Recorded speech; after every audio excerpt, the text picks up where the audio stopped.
everybody, welcome to the 17th episode of Comedically Hardheaded. We are almost at the final stretch for the Howard University series. We have 2 episodes left. This is part 1 of the senior year, and then because I know I'm long-winded and there was no way I was going to let this be a 2 and 3 hour episode, we're going to break this into part 2. So this is part 1. So let's jump right into it, shall we? So college is one really interesting aspect of your life because when you first get there, it seems like you're going to be there forever.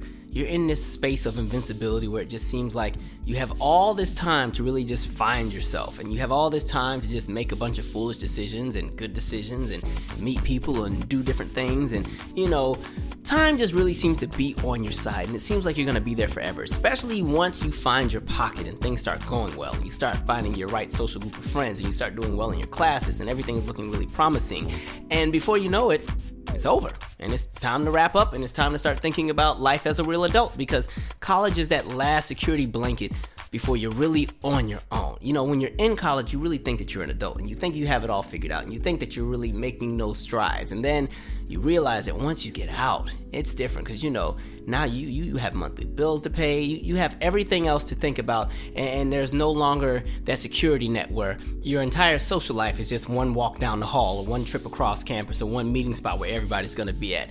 You're no longer in that space where you can stay up till 3 or 4 in the morning and then still somehow be a functioning adult at 8 a.m. like nothing happened. Everything gets ready to change once you get out of that wonderful bubble of being an undergrad. This also includes mistakes. That wonderful element of flexibility you have as a freshman and an early sophomore where maybe you didn't do well in a class, and it's okay because you got, 3 or 4 more years to go, so don't worry about it.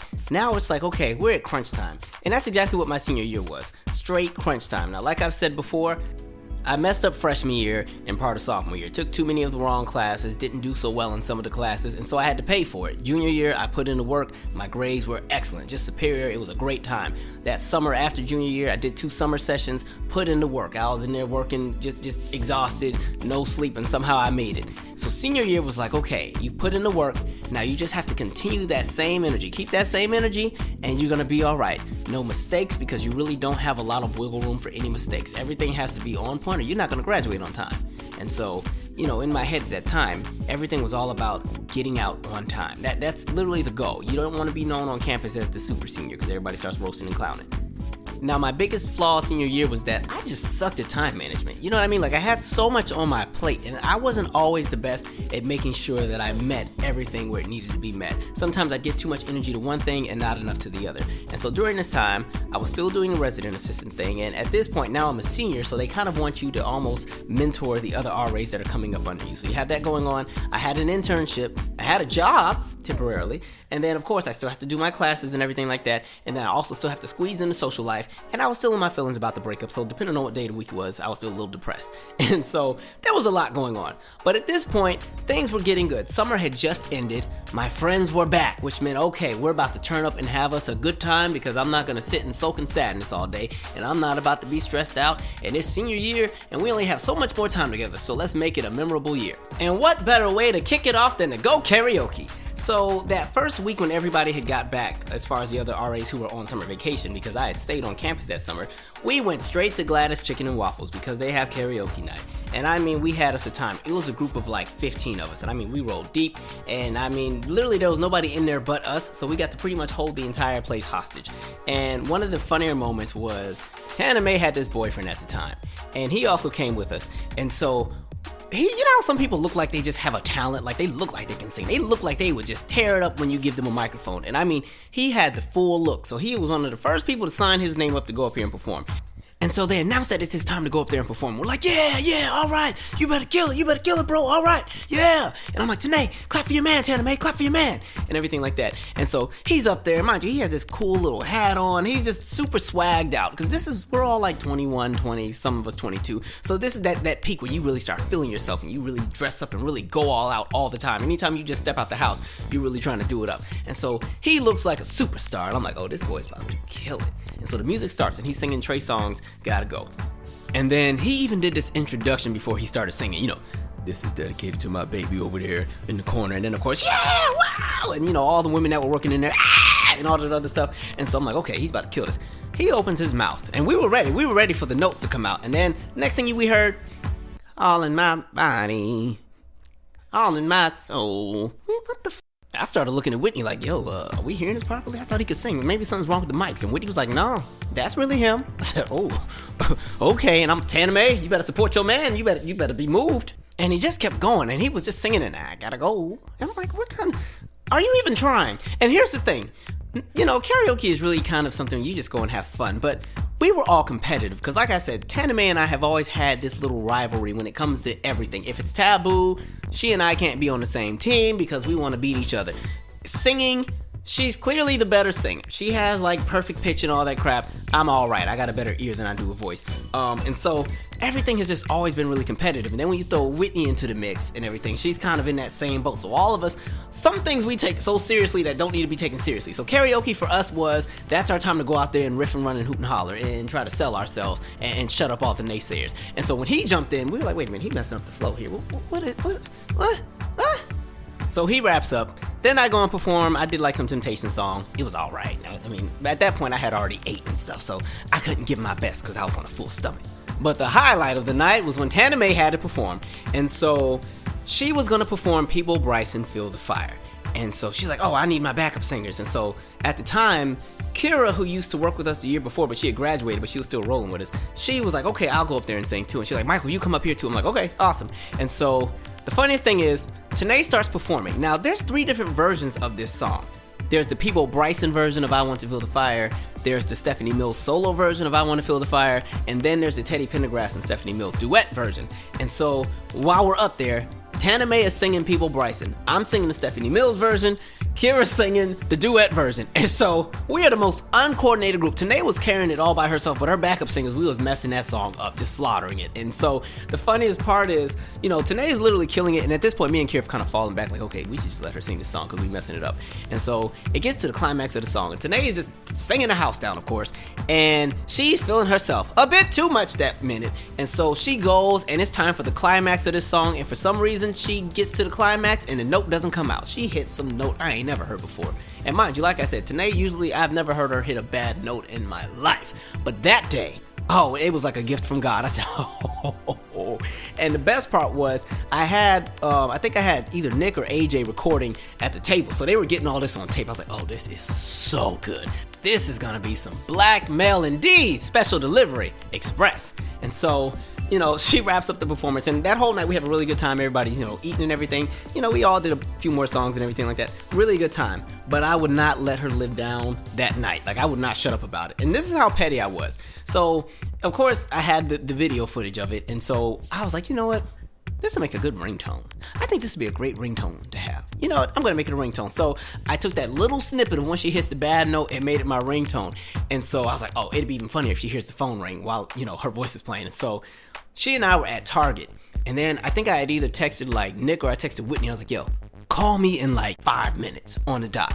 And so me and Tanae are in Target getting something for one of our rooms and everything like that. And out of nowhere, you just hear, I gave you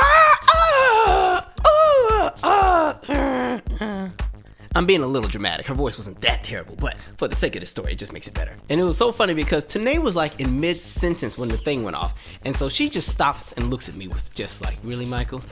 Is that what we're doing today?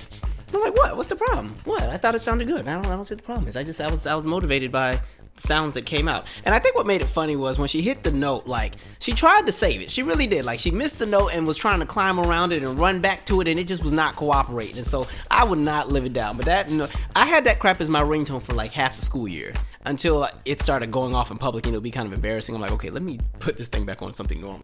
It was just a really fun time. And I think that same weekend was the VMAs because I remember vividly either everybody was in my room or we were in Nick's room. But for some reason, I remember that whole award show because it was the same year that Michael died. It was 2009, so I remember Janet had opened and did Scream. That's the year Kanye snatched the award out of Taylor Swift's hand. That's the same year Lil Mama had bum rushed the stage with Jay-Z and Alicia Keys. Beyonce had did Single Ladies. Pink had did Sober, and Pink always would fly across the stage, so she was doing that. Lady Gaga had kind of just came out and she did, I can't remember the song. I think it was a paparazzi song. Green Day had performed. UCB or TCB, I think one of the B. It's a go-go band from DC. I remember they were the house band for the show that night, and Wale and Solange had performed. Like, it was just a good year. I remember that whole year.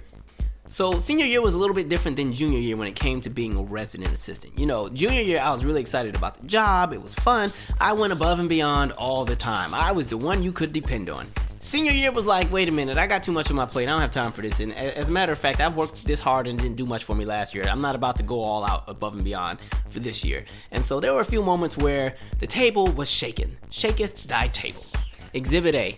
So if there was ever a moment where I had a whole bunch of work to get done and I still had to work the desk that night, I used to literally put up a sign and be like, listen, I'm just sitting here, but I'm not really working because I got to graduate. So you're going to have to either talk to the other RA or like go away because I can't help you right now. Like I got to graduate. Y'all will understand when you get to this space. Because of course, this was a sophomore and freshman dorm. And I'm like, y'all don't got to worry about this crap yet. I do. So for the next 2 hours, pretend I'm not sitting here.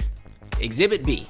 The building had an issue with mice, and we already had it the year before, but it seemed to get worse my senior year. It seemed like there were more mice coming, and like I said in an earlier episode, because they were doing construction on the building across the street, and I think the dorm that we were in that building shared a lot of the same pipes and everything like that, the mice would just travel under that building and come into ours. And so all of the residents were getting all these mice and complaining, and for some reason everybody thought I was the dude that was supposed to get the mice, because one, I'm not afraid of rodents. Like I'm not afraid of snakes, I'm not afraid of spiders, mice. I'm not really afraid of anything. Maybe roaches, I might be like, hold up, wait, especially if they fly. And that's only because they take too long to die after you spray them. They'll flip upside down and they'll be kicking those legs for like 8, 9, 10, 11 hours, 3, 4, 5, 6, 7, 8 more days. I'm like, there's no way.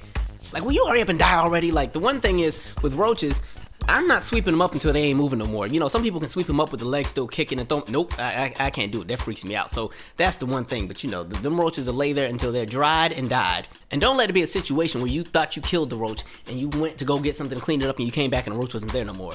Now you gotta burn the whole house down. But anyway, back to the point.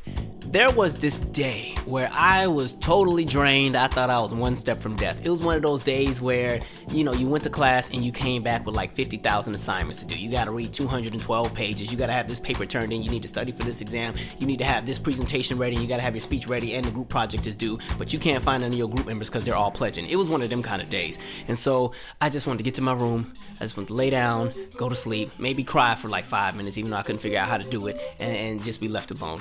And like literally as I walked in the door, it was like, Michael. And I'm like, well, what's the problem? They're like, she has a mouse in her room. And I'm like, okay, and like, sorry, but there's 17 of us. There are 14 RAs, 3 GAs. I know there's somebody else that can handle it. Like, damn, can I get to my room first? Y'all irritating. And so I went to my room and never came back downstairs to help the girl. And so that night I did all this studying, got all these assignments done. There was like a whole group project I had to do by myself because like I said, I couldn't find nobody in the group. They was all on pledging online. Everybody was trying to be Greek. And so I didn't even get to put my head on the pillow till like 3 or 4 in the morning. And so right when I finally got into a good night, I just hear my door. Boom, boom, boom, boom, boom, boom, boom. I'm like, who the fuck's knocking on my door like this? Boom, boom, boom, boom, boom. I'm like, you know what? It's not even important, because if it was important, they'd call. When I tell you I didn't move, like I was knocked out. And so when I'm going to class a few hours later, that same girl who they were saying had the mouse, she stopped me at the front desk, like she was waiting by the desk as I was going out to get on the shuttle to go to class. I came to your room last night and you weren't there and I had a mouse and this is unacceptable because my parents paid this much for me to go to Howard and this is unacceptable and it is your job to come and get these mice when we have a problem because this is unsanitary, this is something that can be reported. Like she just was going in on me. I'm sitting here looking like, wait, what? Huh? First of all, and of course, when somebody drops a first of all, that means there's a whole floodgate of other things coming. And I'm looking at her like, first of all, I would have helped you, but you got the crappiest attitude to begin with. And like, secondly, it's not in our job description to go and get any mice because one, that's a health hazard for us as well. Like, what you think? I'm Inspector Gadget? Like, I got some extra tools and extra treats and stuff to just go and trap mice? Like, I don't have other stuff I'm doing? I was like, you better go to the office and get you a mouse trap like everybody else.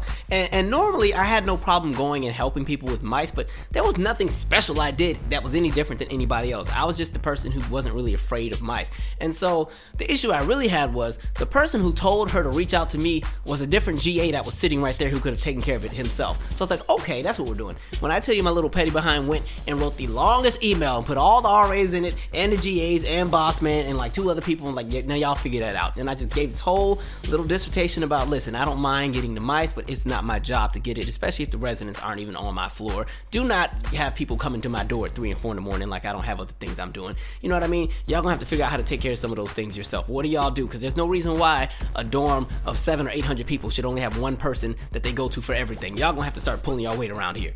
Oh, but Exhibit C. If there was ever anybody I ever wanted to physically get in a fight with in college, it was this individual. Like, when I tell you, my God, it's funny now because all is well now. But during that time, if there was somebody I couldn't stand, it was this individual. So for the sake of this story, his name will be Donald, since I'm gonna just name him after the president for the moment. But the thing was, Donald used to be a resident assistant in the dorm when I was a sophomore as just a regular resident. So I knew him then, he was all right. And then we didn't see him the following year, and then he came back my senior year as a graduate assistant because he was in one of the graduate programs. And so the issue was, he was one of those people that let a title get to their head. I mean, you know, even in my current field of work, I know I'm the boss, but everybody that's working under me, we're a team. Like, I work horizontally, like, because at the end of the day, the work environment has to be pleasant for everything to really just be in sync. So I'm not somebody who lets my title get to my head and I'm hounding down on everybody, and I'm gonna write you up if you don't do this, and you need to do this, and where are you at, and I'm blowing people up at 2 a.m. and sending emails and writing emails in red and using exclamation points. That's not how I do things. And so I'm very easy to work with. This individual was the total opposite. He let that crap get to his head. And the worst part was, during the summer, when I served as a conference assistant is exactly the same work as a graduate assistant, only it's in the summer. And a conference assistant doesn't necessarily have to be a graduate student. So literally, I had been doing his job in the dorm before he came in to take over and relieve me of my duties. And then I went back down to a resident assistant, because you can't be a graduate assistant as an undergraduate student, but you can be a conference assistant. And so anyway, literally, I was just doing his job the month before. Now he's, there, and now we're under him. And this Negro, the ego, my God, like Whitney Houston when she would give an acceptance speech, my God. He came in and wanted to change everything. He wanted to change how we did everything just because, not for any real reason, not because of safety or, trying to have better quality standards with how we did things, just because he said so. And one of the things he really wanted to do was, he wanted every resident assistant who was working the front desk in the lobby to put on a safety vest. And the vests that they had found, these were out of some closet that they found way back from like 1987, back when Michael was still on the Bad Tour. And the smell. The vest smelled like 1992, okay? The vest smelled like yesterday. And I was sitting here looking like, what are we wearing these for? And his argument was, well, we're gonna wear those because people need to recognize and identify who the resident assistants are when they come in this building. And I'm like, wouldn't they recognize you as a resident assistant when they come in the building and see you sitting behind the front desk? Or maybe they remember you from moving day when you helped them move into their room and you gave them their key? Or maybe they just recognize that because you've been in the building for 2 or 3 years, they know your face? So I don't see the purpose of us wearing these vests. It's a little over the top. And he goes, it's not up for discussion. Effective immediately, all resident assistants are to wear the vest when they're working the desk. Otherwise, that's going to be a write-up. I'm like, oh, F this. And so I'm in protest mode. I'm talking all this trash to the other RAs. Like, I know y'all don't think I'm wearing this crap. We're not wearing it. I said we're not doing it because I was just doing his job 2 months ago, and now all of a sudden he thinks he's just going to show up and come up in here trying to change everything when we already had a system going. Like, I was in my feelings about it all.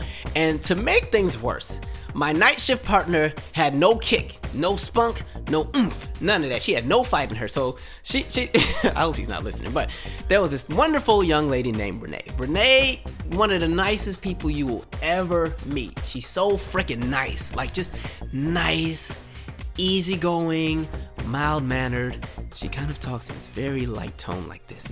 She's never really going to raise her voice too much. She's going to kind of stay in this cute little pocket when she has a discussion with you all. So you really have to kind of bring your ego and your energy down and listen to what it is she's going to say as she delivers her message. And so with us being resident assistants, they would always give us a partner that was like the opposite of our personality, or they'd give us somebody who was new so you could kind of mentor them. And so here's me with all this bark and all this fight and all this trash talking, and then here's Renee, who's easygoing by the book, just really happy to be here. It's a good day.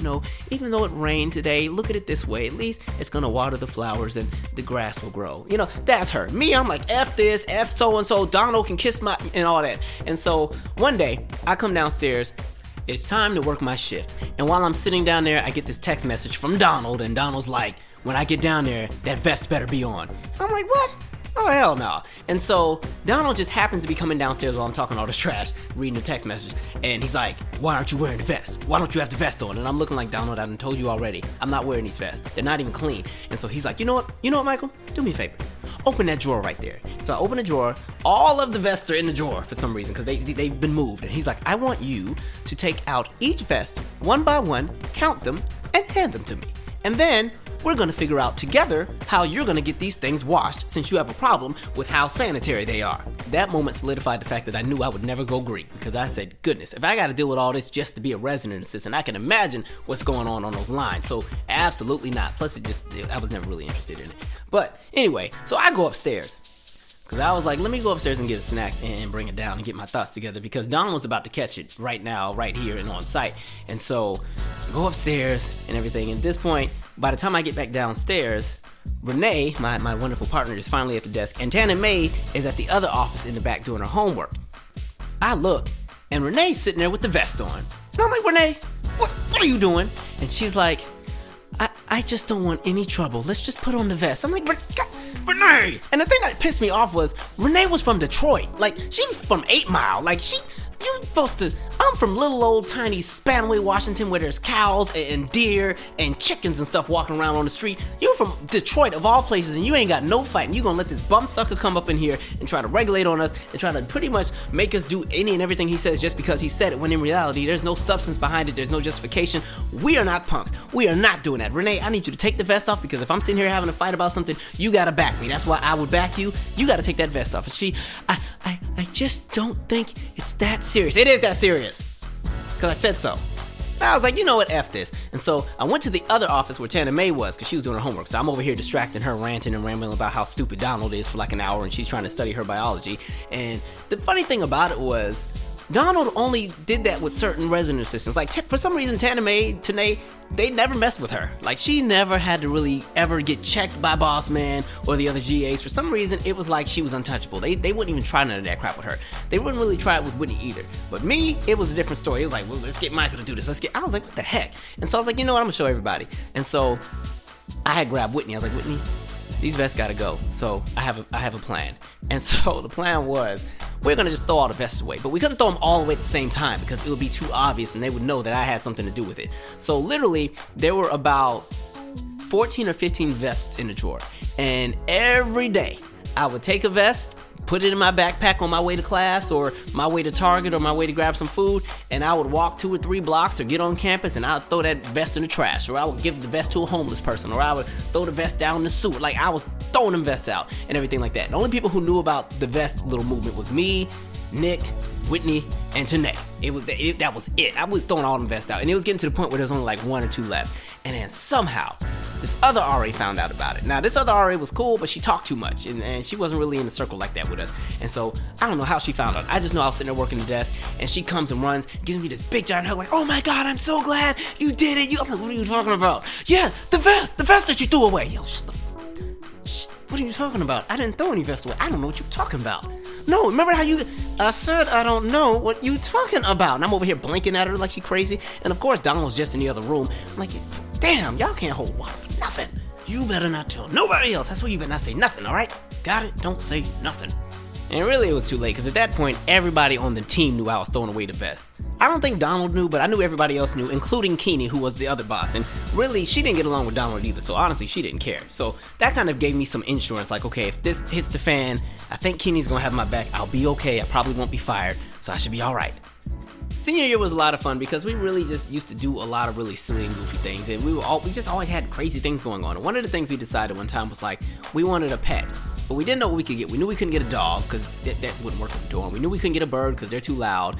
Side note, somebody freshman year when I was in Drew Hall snuck a pigeon in the dorm. That crap was hilarious. Like, they put the pigeon under their shirt, and when they came in through the lobby, you just saw the wings fluttering, and then they let it loose in the lobby. Hot mess. But anyway, we knew we couldn't get a bird, couldn't get a lizard because everybody was scared of those, couldn't get a frog, and I was like, why don't we get a fish? And so we ended up getting these 2 fish.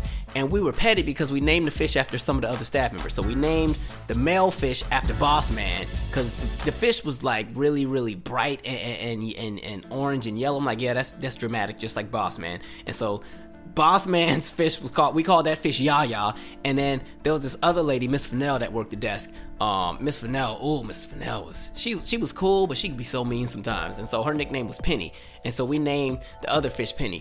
So we had Penny and Yaya. And they lived for about 3 days. And the funniest thing was, like, one day, I had just dropped the tank off to Whitney's room. Now, mind you, me and Whitney both stayed on the 8th floor, so she was just a few doors down.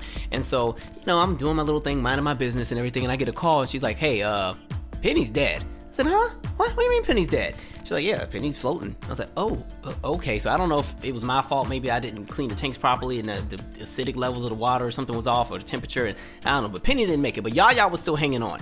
And so, like 2 days later, Whitney brings the tank back to me, and I'm noticing that Yaya is swimming sideways, and there's all these little bubbles that are showing up all over Yaya. I'm like, what the heck is going on with Yaya? And next thing you know, Yaya was dead. I was like, hey, Whitney, Yaya's dead too.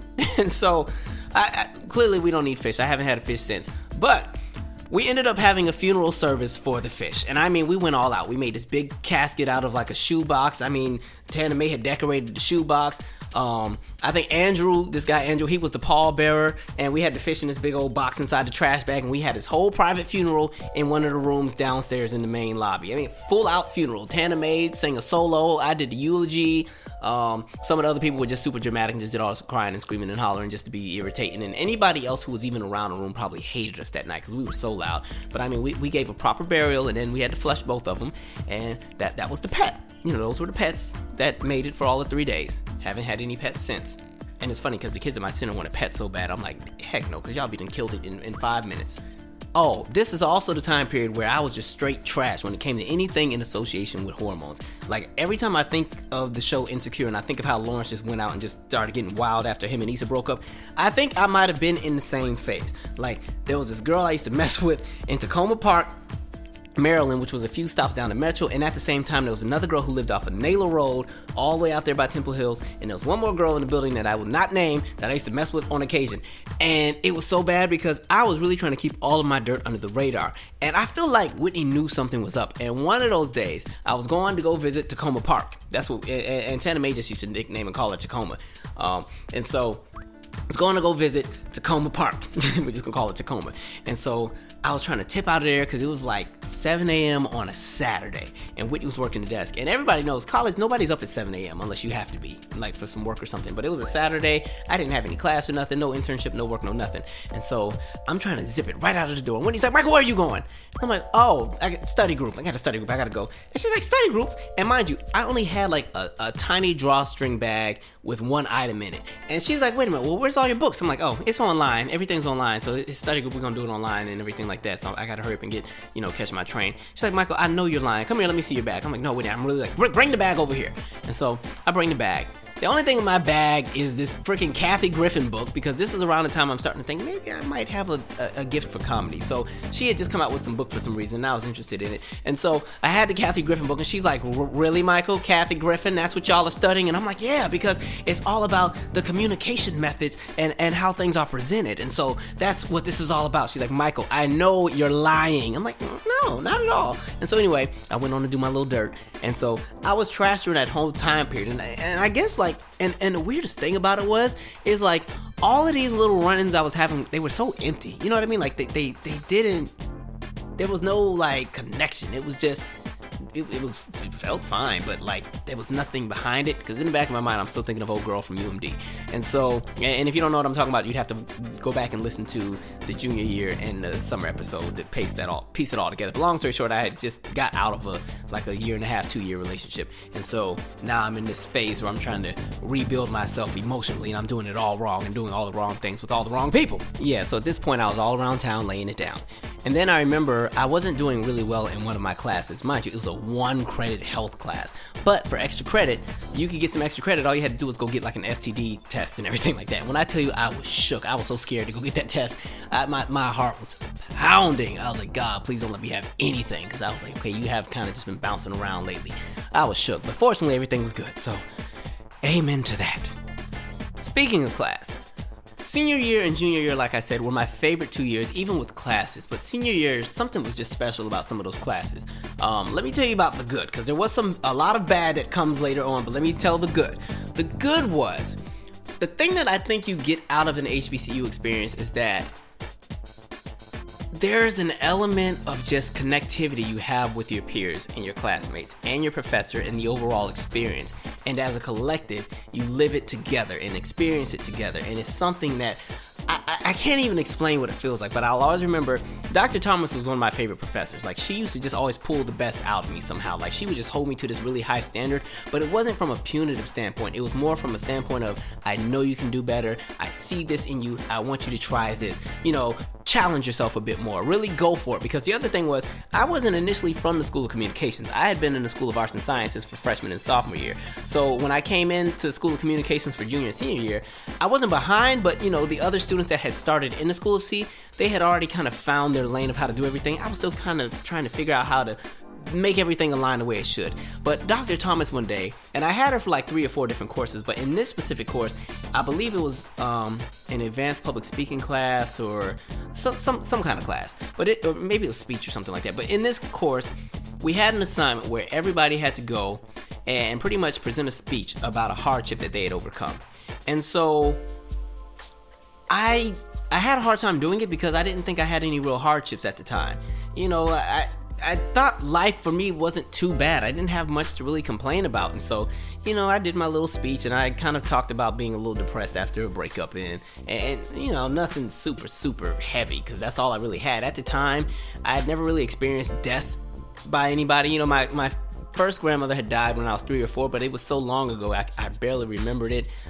So there wasn't a lot of death. My mom did have cancer when I was in 6th grade, but you know, it was in remission and it wasn't something too traumatizing because my parents did a really good job of keeping me in the know and also keeping me in a space of feeling secure and not worried as if, oh my God, mom's gonna die.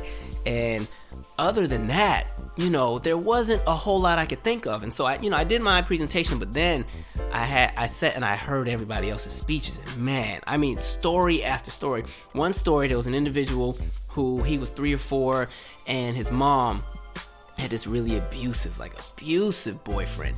And I remember him telling the story of how the guy would just beat on his mom all the time, and then he would try to fight the guy off, but he wasn't strong enough because he was only 3 or 4. And I'm like, dang, that's crazy. So I mean, everybody in the room was crying and stuff. And then there was another situation where this girl's mother was murdered, and then the family was fighting over the money and everything like that. And the money that was supposed to go to that girl, other family members had stolen it, so you had that going on. There was another situation where, and this was the one that connected with me the most. There was an individual who, I remember he was from Houston, and his brothers were in the drug trade. And something had gone wrong, and this was when he was 13 or 14, and so something had gone wrong, and there was a raid on the house from some rival gang that was selling in the same area, and so he ends up getting shot in the chest, and they have no health care, and they're not supposed to really be, you know, selling and distributing drugs and everything like that. And so they never take him to the hospital because they don't want, you know, their entire little setup to be exposed and the police come and take everybody. So they never take him to the hospital. He still has a bullet in his chest today. I was like, what's going on? I mean, it was story after story. There was a girl who talked about being molested by her father, and it was the craziest thing. Like, every story was so intense, and I was like, as a collective, we are such a hurt people. Like, we have to deal with so much. But I was so appreciative of that moment because it just opened my eyes and let me know, like, listen, you have it very well at the moment. Even your worst day can't compare to half of the things you've heard today at all. It's not even close, which also made me glad I was one of the first ones to go. But I mean, that day still sits with me today, and it's crazy because literally it's like my life fell apart after college. And so it's like, okay, if I had to do that assignment today, I'd have a whole bunch to tell. But, you know, moments like that, I just appreciate it. And I think, you know, again, I'm not trying to do the PWI HBCU debate, but I just think sometimes there's moments where there's some things you can't replicate. There's some things you can't duplicate. There's some things that just, they only happen because of where everybody is at that time. And that moment was something special. And it was something where I think everybody in that class had a better understanding of each other afterwards. And I mean, I was never the same after that day. It was the craziest thing. By the way, Dr. Thomas would probably strangle me today because one of the things that she was really good at teaching us to do is not have dead words when we present. And I just noticed that when I do my YouTube videos and my podcast, I say a lot of like and you know what I mean and oh, she used to kill us with dead words. Man, when you would have a speech, she would just start marking every time she heard, you know, and like mark. You would start out with an A and finish that speech with a C+ by the time. So she was really good at getting you to a point where you could just articulate everything you were gonna say with no dead words, with no filler, with no stuttering, all of that. So I got to get back on my game because Dr. Thomas would be disappointed today. She heard me, but it's been 10 years, so Now on the flip side, I was having a hard time in 2 classes, and really what it was is that I just wasn't doing a great job of prioritizing my time. And I would let deadlines go by, and I'm like, okay, well, I'm gonna just get it in the next day. They'll understand, I can tell them that, I was working really hard with the resident assistant, this, that, and the third, and, this was happening or that was happening. And so I kept missing small deadlines, not big deadlines like a big project, but like, a small little assignment that was only gonna be 10 points here, a small this or that, or I didn't make it to class that day because I was too tired and I really just honestly couldn't wake up. And so that was gonna come back to bite me in the behind much later during the school year. But on a happier note, one of the funniest moments had to be the Thanksgiving extravaganza. One of the things that we had to do as resident assistants was split up our Thanksgiving and spring break. So everybody couldn't take off the full Thanksgiving and the full spring break. If you got Thanksgiving off, that meant you only got half a spring break off. If you worked during Thanksgiving, then you got all the spring break. And of course, everybody would want to work through Thanksgiving so they could get the full spring break off. But, we couldn't do that, so we always had to draw names out of a hat. And so that year, I was selected to work for Thanksgiving. I'm like, yes, spring break for me, ha! And Tana Mae, unfortunately, she drew the Thanksgiving card, which meant that she was gonna have to actually take vacation on Thanksgiving and only get half a spring break. But she was also selected to be the chair of the Thanksgiving extravaganza. And all that was is pretty much we just do a big giant dinner for the resident assistants and any residents who didn't have anywhere to go for Thanksgiving. So Tanae's already going off because she really wanted to work through Thanksgiving so she could get spring break off. So, she's like, well, wait a minute, I'm supposed to be over the Thanksgiving extravaganza, but y'all didn't sent me home, so I don't know how you're supposed to have an extravaganza. But little did we know that the extravaganza was literally going to be like a day or two before actual Thanksgiving. And so Tana Mae was still going to be there. And so Boss Man had tasked Tana Mae and I to go and pick up all the food. And the best thing about it was the food was already pre-cooked, the turkey, macaroni, greens, yams, all the things people eat on Thanksgiving. And we just had to pick up the food and bring it back to the dorm. One simple task, nothing too much. And the best thing was the grocery store was walking distance from the dorm. You left Meridian, you crossed 16th Street, you got on Colorama, the same street where the Obamas live now, and then right to the right was Harris Teeter. So it wasn't like you even had to travel. So we get to Harris Teeter, we get our card, we pick up the food that's ordered, it's smelling good, it's hot, box is steaming and everything. You can just smell my Big Mama's cooking in the box. And so we're pushing a cart because the boxes, they're too heavy for us to really just carry. They're too big and they're too heavy. And so we're like, okay, well, we can just push the cart down the street and then, bring the cart back. And of course, this is one of those grocery stores where as soon as the cart gets by the door, it stops working and it jams. And so we're pushing the cart talking, yeah, we did. Oh, wait a minute, this cart won't. Push it again. Push it again. And so I'm like, okay, well, we'll just have to carry it. So she's carrying one box, I'm carrying the other box. We're walking out of nowhere. The bottom of her box just bursts open, all the food falls out into the sidewalk, and I lose it. I dropped my box laughing so hard. And the worst part was, Tana Mae was trying to salvage everything, because the good thing is, everything was like pre-packaged and it was in bowls and it was in different containers and stuff, so it's not like the food was in the street, it was all the containers that fell out. And I'm on the floor dying, screaming, I can't hold it together because I could care less about the food. It was just the funniest thing because like I said before, something about her reactions is hilarious because if you just think of that Martin episode when Gina got the boot on the car and then she had to push that potato sack, that's exactly what Tanae reminded me of. I couldn't hold it together. And the best part was when she dropped the box, the bowl that had the salad just started rolling way down the sidewalk. It rolled right across 16th Street and all the cars, zoom, zoom, zoom, zoom, zoom. And so she's in the street trying to get at the car. Honk, honk, honk, honk, honk. I'm on the side, still dying, being a terrible friend. I don't know why she's my friend because I feel like I'm horrible to her sometimes. But I'm on it in tears crying. My sides hurt so bad. I was in pain. Like it hurt. Like I really did some kidney damage that day. I could not stop laughing. And so eventually we're able to get all the food, and it was like every time she would grab one thing, something else would fall, and the box wouldn't hold itself back together. It was so good. It was so good. As a matter of fact, that inspired one of the scenes out of the first episode of the web series we did in Generation Black, where Layla is trying to get all the food for the surprise party and all the bags fall apart. But God, that was such a day there. You just had to see her in that busy street trying to get that salad bowl, and I'm just and the visual from somebody else looking, it probably was the most terrible thing because you'd see this girl who's just in distress trying to get all this food, and you see the friend on the side just cackling down on the floor laughing. Like I had squatted down and everything. I took a knee, all right, Colin Kaepernick all day. Senior year was just a lot of fun. I was just goofy the whole year. Like that whole year, I just was very unapologetically myself. there was this resident who wanted to be in the fashion show for homecoming that year. And so she was really, really cool. And mind you, I knew nothing about fashion. I knew nothing about modeling. I don't know anything. All I know is Naomi Campbell was always the best. And Tyra Banks was on everybody's wall when I was a kid.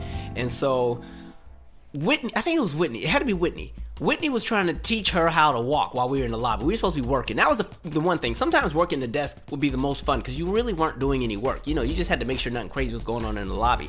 But the lobby was literally the hub of that entire dorm. There was always people downstairs. There was always crazy things going on. Maybe there was an argument in the corner about the Illuminati, or maybe there's an argument about why the Saints were going to lose the Super Bowl that year, because I believe that year they were playing. They did have the Super Bowl that year. That was 2010, the following winter. And yeah, so there was always something going on in the lobby. So that day, because there was also a radio in the lobby, like I think Whitney had put on some music and she was trying to make the girl walk. And so mind you, I don't know nothing about fashion, but I do know that, you know, fashion and all that crap is really big in Europe. So I started pretending to be this European model agent manager dude. I put on these shades and this big old giant scarf and just had this stupid accent. And the poor girl, unfortunately, from what they were saying, was she wasn't good at all. So I didn't help the situation. I was making it worse. So the girl would walk across the room and then no, where is Naomi? Where is Naomi? No, do it again. Like just, it was the stupidest thing. We did that all night. That girl was almost in tears by the time I was done with her. Like, I wouldn't give her the benefit of the doubt for anything. I don't even think she made the fashion show that year, but I had so much fun doing that little character, and I stayed in that character the rest of the night. Even when she was done with the runway stuff, I was in that same character the rest of the day while people were checking in. So I know people were like, what the heck? And then the funniest thing about that night is, one of the rules we've always had is if a resident comes in the dorm and we're under the impression that they're drunk, we have to make them stay in this room that was called the reading room, like right by the lobby. Mainly because for the university's sake, if there's a student that comes into any Howard University building drunk or intoxicated and they injure themselves, the university's liable. So we have to just kind of monitor and watch somebody who's drunk. And so that night, this couple had came in, twisted out of their minds. And I was trying my best to act like I couldn't see them, but boss lady was like, take them to the room. And what I told my residents on my floor at the beginning of the year was like, if I ever had to stop what I was doing and sit with you because you were drunk, that means I am now inconvenienced and I have to change my whole schedule around to sit around and make sure that you're okay until you get sober. So if I have to do that, you're going to sit in that room with me for 2 or 3 hours and I'm going to tell you the entire story of the Jackson family, starting with Reby and working it all the way down to Janet. And I'm so serious. And so that night I had that stupid accent on, and then that poor couple, I know they had to go through it because I was just in there rambling. And you know I'm long-winded. I was in there, and then there was Reby. Reby, she's not as big as the other stars in the family, but she, big voice. Has a song called Centipede. And her real name, Maureen. And they were like, what the fuck? Who is this dude? That was just so dumb. I tell you what though, they never came in the building drunk again. Oh God, and then there was that stupid pageant. So, like I said the year before, the dorms always had a pageant, and whoever won that pageant would get to march in the homecoming parade later in the year. And I knew nothing about a pageant, but they did ask me to choreograph the opening piece for the pageant the year before for the dorm. I'm like, okay, cool. But now Kira was gone, and so Bossman was like, well, Michael, since you already kind of have an idea with it, you're over the pageant this year. I'm like, I don't want to be over the pageant. I don't want to do that. And he's like, well, you don't have a choice. I'm like, great, wonderful.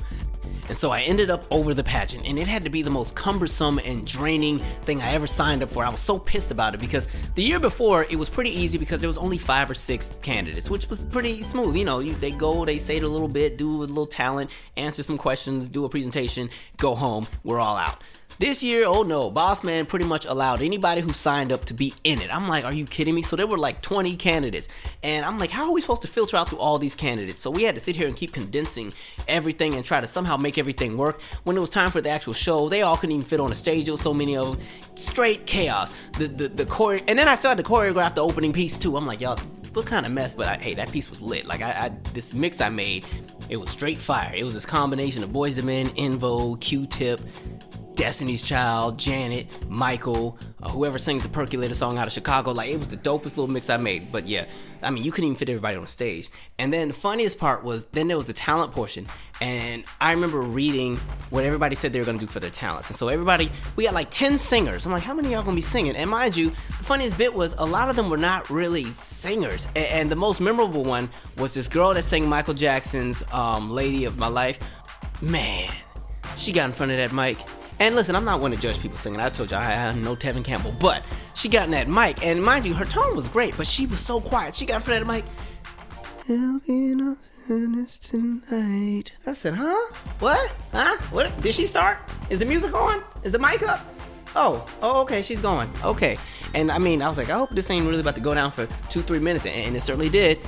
Then it was finally time for the judging, and I remember one of the judges was one of my favorite professors, and so I had all the judges in a different room, and of course it's gonna take a minute because they gotta weave through 20 people, and I don't know what happened while I was in the room with the judges. All I know is Andrew and AJ was like, bruh, Boss Man has the microphone, and we think Boss Man is drunk because he's cussing out everybody in the audience.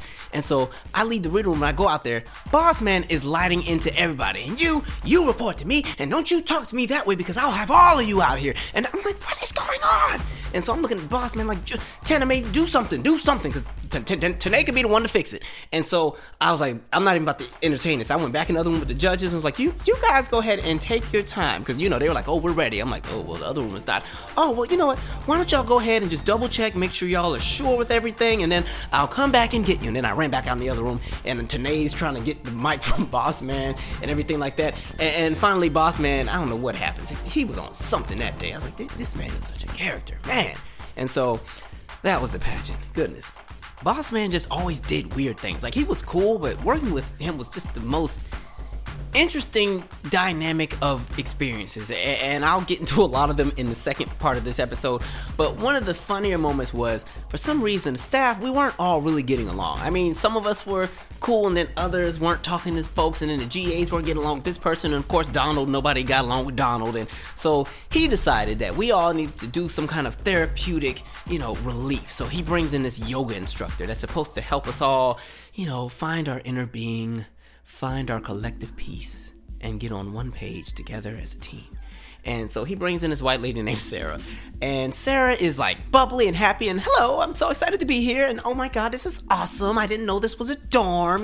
This is a part of my walking route, and I thought Howard was on the other side of town, but it's here too. Because of course the dorm was not on campus. It was in Columbia Heights at the time, even though that building's gone and is now some kind of luxury condo. Gentrification indeed. But anyway, so she's all bubbly and excited, and all of us are pissed off because it's our Saturday at 8 in the morning. We all got to get up for this crap, so everybody's in there all pissed off and salty. And so she's like, okay, I just want to do some really great exercises with you all. It's going to be so much fun. I want everybody to spread out in the room. And if you could just see the looks on our faces, you have Theo, who is like 6'5". Knowing him, he just got home an hour before because he probably was out all night. Then you have Bobby, who probably was up all night the same way too. You got Andrew, who's probably hungover. You got me, and you got Nick, and you got Tanae, and you got Whitney, and the four of us that probably went to happy hour somewhere and everything the night before, and we ain't feeling too great. And then you have a few other RAs and resident assistants. You got Keene, who has no time for any of this BS because on the side she's also a minister and has a church that she was working with and doing all of that. And so all of us really don't want to be there. And Sarah's just in a good mood. And mind you, she has a little mat and stuff on the floor. She makes us do this exercise where first it was this breathing exercise. You had to put your finger over one nostril and some stupid way you had to hold your fingers and then just breathe aggressively through your nose. I'm like, that's nasty. We're gonna start blowing out snot and stuff. And so everybody's doing it, and the sound of that just picture a silent room and everybody just like forcefully breathing out of one nostril. Picture what that sounds like when you got 17, 18 people doing that at the same time. So that was going on. I didn't do that part. I just kind of sat and looked at people. And then she had this other exercise where you had to stretch out both of your arms and as far away from you, like push them up and push them out, and then you would pull them back in tightly and kind of fold your elbows and everything like that, almost like you're flexing a muscle. And you do it really fast, like whoosh, whoosh, whoosh. And so she did the demonstration by herself. And mind you, she did the whoosh, whoosh, whoosh, like that sound. She did it with her mouth. And so she's going, so it's just really simple. You're going to stretch out and you're going to go whoosh, whoosh, whoosh. And I was like, oh God, this, not again. And so please don't let this be what I think it is. So she does the demonstration. And I looked at Whitney. Whitney looked at me. I'm like, yo, this is about to be crazy.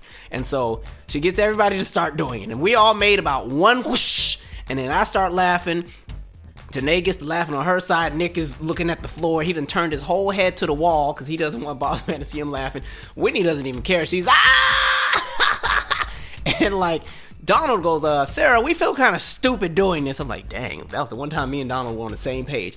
And she's like, yeah, I know it's kind of funny and silly sometimes, but it's really gonna help. And the only thing I could keep thinking about was like, why are all of the exercises, it all has something to do with us either breathing different particles out of our mouth and out of our nose, and I just see the germs flying everywhere. We all about to have the flu tomorrow doing this crap. And so yeah, that was an event. Sarah never came back again, and I don't think that helped anything. Maybe it brought us together that day because we couldn't stop laughing about how stupid what we did was. Plus, when I thought of yoga, I thought we were going to be like on the mats and they were going to bring like the Tibetan singing bowls with this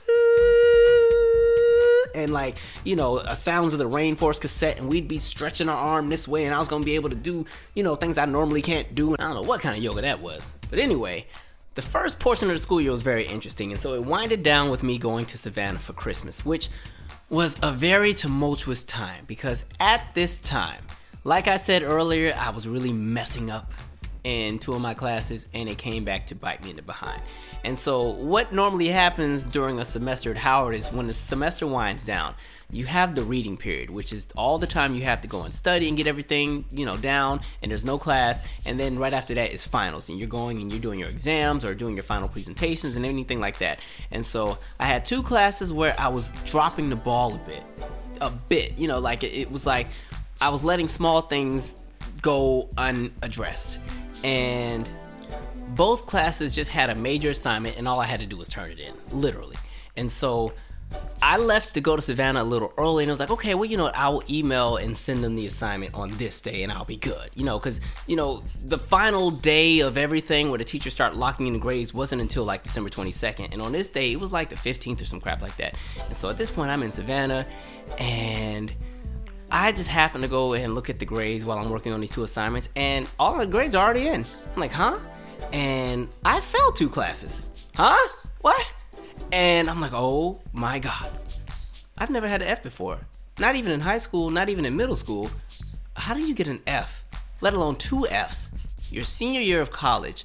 At the same time that it's application season for grad school and everything like that. Because at the same time, I was kind of on the fence about applying to grad school because I knew I wasn't 100% focused on school, because I really thought at the time, okay, I might be able to do something with this music, or I might be able to do something with dance, or I might be able to do something with a bunch of other things. I don't know if I want to be in school right now. I think I want to take a year off. This was the time period where I was thinking of taking a year off.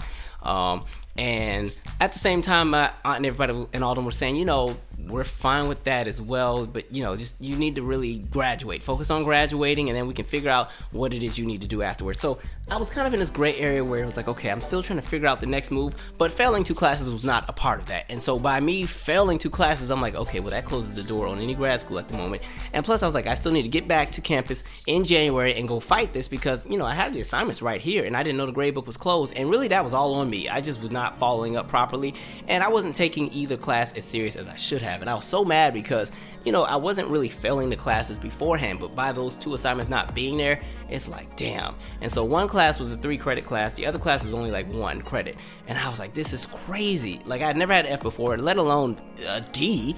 And so now it's like, damn, okay, I have really messed up. And so that whole Christmas break, I'm stressed out. Like, I don't even think I can graduate now, because this now means next semester I have to take exactly 21 credits. I can't fail anything. I have to have above a C in all of these classes, because these are all classes for my major. If I drop the ball with 1 class, I will not be graduating on time. This is how close I'm cutting it, and now I'm playing games. And again, so much for applying to grad school, because when I have to send them that transcript and that's what's on it, that's going to be a problem. Now, the good thing with Howard is, you know, when you repeat a class or redo it and the grade gets fixed, the bad one is taken off the transcript. But at the moment, it was going to be on there. And I'm like, what were you thinking? You spent so much time doing stupid pageants and yoga and watching fish and Negro. You didn't get that a sermon in. What's wrong with you? And so at the same time, my mom is having this whole discussion about everything I need to be doing and why I need to apply for a government job once I graduate, blah, blah, blah, blah, blah. And I did not want to do that crap. And so she and I get in this argument in the living room for some reason, because she's like, you need to apply and go on USA Jobs and get this and da-da-da-da-da. Because the one thing that I don't like doing, I don't like anybody telling me how to do something or what to do, especially if it's something that I don't agree with and I know it's not even in my path. And at that time, the government was not it. I had never had a desire to ever work in the government. Even today, as well as it pays, I just know too many people who work in the government and complain all day about their job. And I don't have that kind of energy. And at the time, both of my parents worked in the government, and they would come home every day ranting about how this sucked and this person was that and this person was stupid and this happened. I'm like, who wants to deal with that all the time? And so me and my mom had got this big old argument. I'm like, Mom, I just listen, I just want to graduate and just let it be. Because her plan was graduate, move back home, get your job and go back to school. My plan was graduate, I'm going to stay in DC and figure it out and then go back to school in like a year and everything like that. And so we get into this argument because she's like, no, you don't need to do that. You need to go and you need to get, this job and blah, blah, blah, because you might change your mind and not even want to go back to school. And, you could be making this and making that. And I was like, Mom, to be honest, I just need something that I can do to get by for like a year. And then she was like, get by? Like, she turned into Claire Huxtable on me. I did not spend all this money for you to just go and get by. No son of mine is going to be living in some city with no money, no real job, talking about they working at McDonald's to get by. Not after I paid all that money. You are coming home and y'all like just going off. And it's so crazy because all of this ties right back around to the very first episode of the podcast. So it's so funny how everything loops around. And so I remember we're having this argument. I got annoyed. I was like, Mom, okay, whatever. So I remember I got up, put on my little headphones. I went on my grandma's porch, closed my eyes, had my little music playing. I'm just trying to, debrief, calm down, get my thoughts together. Like, what am I doing with my life? Like, I need to figure this crap out. Because really, what my real dream was, I wanted to do A&R. I wanted to go to New York, possibly, and work for a record label and do marketing for other artists. That was my real dream. And that was one of the reasons why I had switched to the School of Communications after messing up in the School of Arts and Sciences. Because I was like, okay, if I switch to communications, it's close enough where there's options when I graduate. There's an option to go to law school if I want to do that and maybe study entertainment law. There's an option to go to business school right after. There's an option to go to grad school and do it in a different program. There's options I have. And with a communications degree, I can also still land a somewhat okay 9-to-5 job close to that field and everything like that. That was kind of the plan, but at the time I was also a little scared of New York. So I was like, okay, if I don't do New York, I'm fine with staying in DC until I figure it out. Her, on the other hand, I think not. So I'm in my head just freaking out, trying to calm my nerves. I'm staying, I'm just on a chair, eyes closed, music playing. And you know how you can feel when somebody's around you? I crack my eye open. Guess who's standing directly over me? It's Mom looking at me crazy. Oh, so you just gonna walk out while I'm talking to you? Mom, I'm not trying to do this right now. What you mean you not trying to do this right now? You know what I'm not trying to do? Pay your tuition. But you know what? I gotta do it. I'm like, damn. And mind you, at this point, my tuition was so cheap because I was a resident assistant, and so housing was free, so that was already a third of everything already taken off. And then because my grades were so good from junior year and the summer session, I qualified for the trustee scholarship, so that took off a lot of tuition. She was only paying like $4,000, which is still a lot of money, but in comparison to the $22,000 that she could have paid for that semester or for that year, it was, a much better deal. But man, it was absolutely crazy. And so I finished that semester stressed the F out, where I didn't know what was next. And I knew that at that moment, school was no longer an option unless I could get these grades fixed. And, because there was still an option to go and maybe talk to the professors and maybe they can make some magic happen. And, I could show them what I was, send in the assignment and then it would go into the grade book. But they were already on vacation and everything. I was like, man, this is crazy. So that semester ended on a terrible note. It was so unexpected. I thought I had more time and I didn't. And I was really just kicking myself in the face like, how did you let this happen? How? You've been at this school way too long. You know how this school works. You know the inner workings of how to do things. And at this point, there is no excuse. I was so mad at myself. I was so mad that I spent so much time doing, all kind of things that weren't even important. Like, I worked so hard as an RA and it wasn't even that deep. I was too invested in it. And then, of course, I still had the internship with, the School of Communications I was doing. And, of course, I had the social life. I was still out there being a whore running all around town. And I'm like, dang, your priorities are out of whack. So I ended that semester in a space where it was like, okay, you have to reevaluate everything you're doing because you're doing it wrong. And you need to remember those speeches that everybody had in that class that day when they were talking about the hardships, because you know what? Your hardship has just showed up. So how are you going to handle it? And so I'm going to leave it right here, and we will finish part 2 Next week, I'm gonna actually have it out next week because I keep taking too many breaks in between all these episodes. So next week, we will finish part 2 and get to how somehow I managed to graduate. All right, until next time.